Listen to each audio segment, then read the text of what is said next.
ఒక అత్యంత బాధాకరమైన సంఘటన. ఏదైతే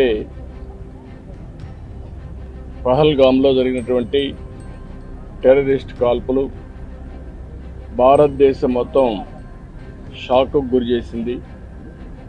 ప్రపంచాన్ని కదిలించే పరిస్థితి తీసుకొచ్చింది.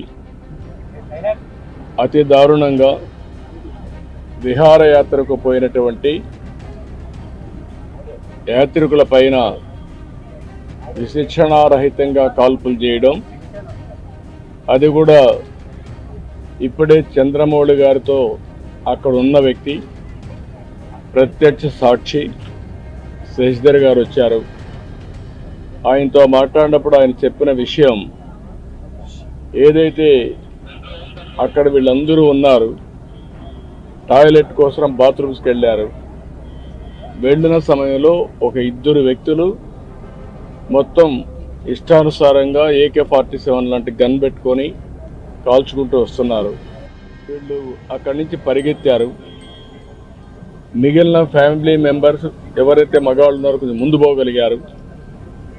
ఈయన కూడా వెళ్ళాడు కానీ కొంచెం వెనకబడ్డాడు. దాంతో ఈయన్ని ఆయన కళ్ళ ముందరనే కాల్చి చంపేసే పరిస్థితికి వచ్చారు. కళ్ళ ఎదుటిగా చూసిన ప్రత్యక్ష సాక్షి శశిధర్ గారు.